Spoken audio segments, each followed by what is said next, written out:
Hello दोस्तों, मैं उमा शंकर, आपको अपना YouTube channel tricky by Vish Gupta में स्वागत है।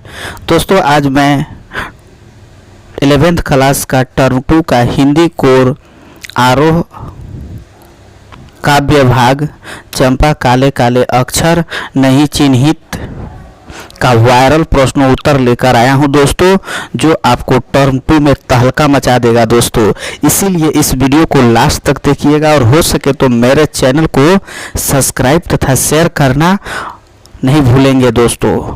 तो चलिए दोस्तों, आज मैं आप लोगों को वायरल 3 नंबर का वीवीआई क्वेश्चन बताने वाला हूं दोस्तों, जो आपको टर्म 2 की एग्ज़ाम में आग लगा देगा दोस्तों। तो इसीलिए आप इसको लास्ट तक जरूर देखिएगा दोस्तों, यह आपके टर्म 2 के लिए बहुत ही इम्पोर्टेंट है। तो चलिए दोस्तों, क्वेश्चन देखते हैं दोस्तों। आज पाठ्य पुस्तक से संबंधित क्वेश्चन आंसर को हम लोग विस्तार से जानते हैं। यह आपका काव्य का भाग है चंपा काले काले अक्षर नहीं चिन्हित का, जिसका लेखक है त्रिलोचन सिंह। इसके बारे में हम विस्तार से जानते हैं। तो देखिए, यहाँ पर दिया हुआ है कविता के साथ। कविता के साथ से पहला क्वेश्चन हमारा है, चंपा ने ऐसा क्यों कहा कि कलकत्ता पर बजर गिरे। तो इसका उत्तर हो जाएगा, चंपा नहीं चाहती थी कि उसका बलमा उसे छोड़कर कहीं दूर पैसा कमाने के लिए जाए।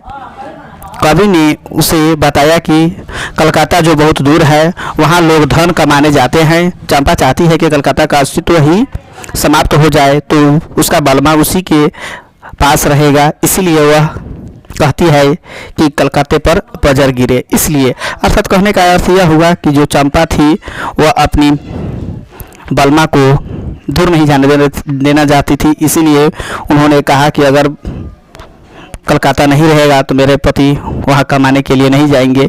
इस तरह से उन्होंने बताया। इसके बाद हमारा क्वेश्चन नंबर नेक्स्ट है,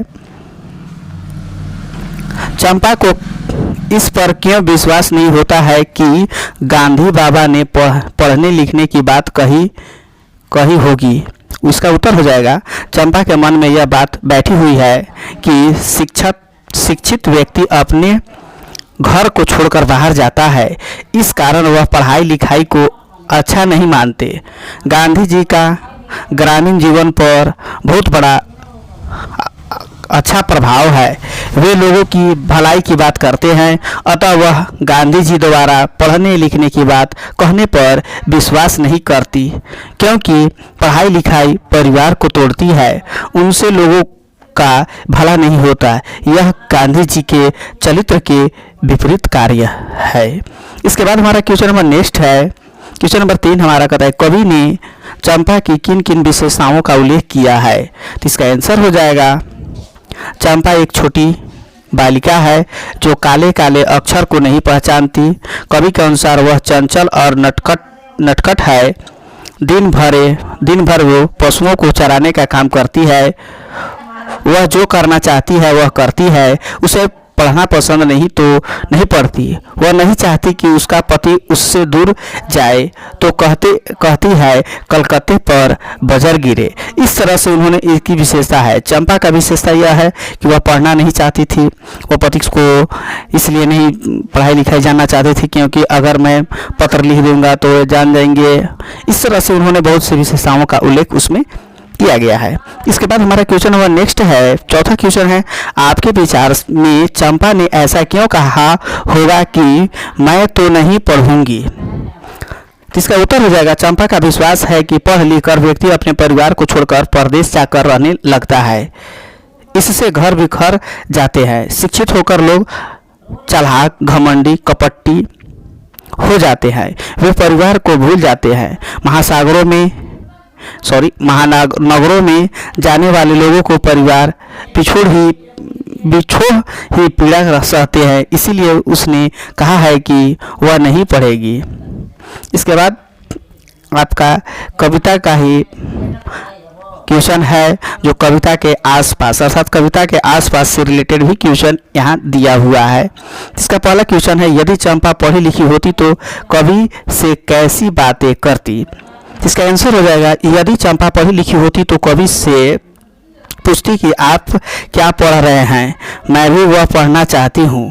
पढ़ने के लिए कोई किताब मांगती और पढ़ी हुई पुस्तकों किताबों के विषय में बातें करती, गांधी जी की धारणा को समझती।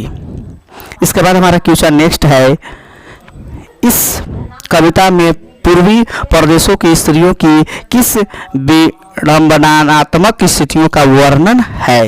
तो इसका उत्तर हो जाएगा, इस कविता में पूर्वी प्रदेशों की स्त्रियों की व्यस्त को व्यक्त करने का प्रयास किया गया है। रोजगार की तलाश में युवक कोलकाता जैसे बड़े शहरों में जाते हैं और वहीं के होकर रह जाते हैं, पीछे उनकी स्त्रियां एवं परिवार के लोग अकेले रह जाते हैं। स्त्रियां अनपढ़ होती है, वे पति की चिट्ठी भी नहीं पढ़ जाती और न अपना संदेश भेज जाती है। इसका जीवन बिछड़ता रहता है तथा वे पति का वियोग सहन करने को विवश हो जाती है।